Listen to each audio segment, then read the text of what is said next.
আসসালামু আলাইকুম। গতকালকে দুইটা চাষ দেওয়ার পরে দেখা যায় প্রচুর পরিমাণে ঘাস উঠছে। তো এই ঘাসগুলো আমাদেরকে উপরের ঘাসগুলো ফালাই দিতে হবে থেকে সাফ করে। এই কারণে মূলত গাবলা নিয়ে হাতে করে আসছি। এই ঘাসগুলো যদি আমরা এখন সাফ করে না দিই তাহলে পরবর্তীতে প্রচুর পরিমাণে ঘাস জন্মাবে ধান ক্ষেতের ভেতর। যেহেতু আগে থেকেই বলা আছে লোকদেরকে যারা ধান লাগাবে তাদেরকে, সুতরাং আজকে সকালবেলায় ধান লাগানোর কথা আছে। এই কারণে আমাদের সকাল সকাল আসতে হয়েছে এই ঘাসটা সাফাই করার জন্য। তো এই ঘাসগুলো সাফ করে দিলে আমাদের অনেক উপকার হবে, পরবর্তীতে গিয়ে কাজ করতে কম হবে আর কি। শুধু সার দিলে হয়ে যাবে, আর একবার নিরাই দিলে অনেক ভালো হবে। অর্ধেক ক্ষেতের ঘাস সাফ করতে করতেই কামলা চলে আসছিল। মূলত তারা ধান লাগাবে এখন, এই কারণে আমাদের দ্রুত ক্লিয়ার করে দিতে হবে। আর এই জায়গায় পুরা জমিটাই আমাদের না, মূলত এক পাশে আমাদের মামাদের আছে, নিজের না যদিও মামা, মূলত তাদের জমিটাই আমরা চাষ করে খাই আর কি।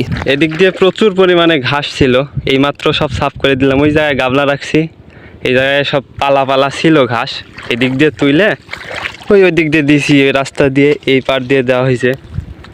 এই ঘাসগুলো যদি এখন সাফ করে না দিতাম তাহলে কিছুদিন পরে প্রচুর পরিমাণে ঘাস জন্মাতো, যার কারণে কামলা লাগতো এগুলো সাফ করতে। আবার তো কামলা আসছে এই যে ধান লাগাচ্ছে, এই যে এই পর্যন্ত এই যে লাইনগুলো দেওয়া আছে পিছনের, তো ওই পর্যন্ত লাগালে, এই পর্যন্ত আমাদের মূলত এ পর্যন্ত লাগালেই শেষ লাগানো আর কি। আর ওই দিকে এক কাঠা আছে, ওইটুকু লাগালেই আমাদের আজকের মতো কাম শেষ। এই এক কাঠায় মই দেওয়ার জন্য আসছিলাম। ওই জায়গায় একটা কলা গাছ নিয়েছি, ওই যে কলা গাছ, ওই কলা গাছটা নিয়ে এইমাত্র টানলাম।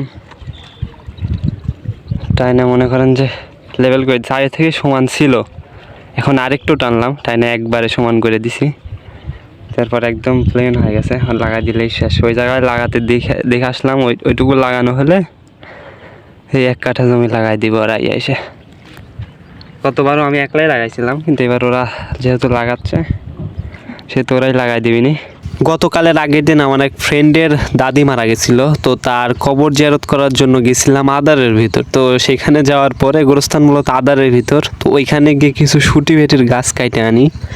তো এগুলাতে খুব ভালো মেসওয়াক হয়, এই কারণে মূলত আমি এগুলা কাইটে নিয়ে আইছি, অনেক কয়টা নিয়ে আসছি, যাতে করে অনেক দিন পর্যন্ত দাঁত মাজা যায়। মূলত এগুলো খুবই ভালো কাজ করে, ব্রাশের চাইতে অনেক ভালো, পরিবেশ বান্ধব প্রাকৃতিক জিনিস আর কি।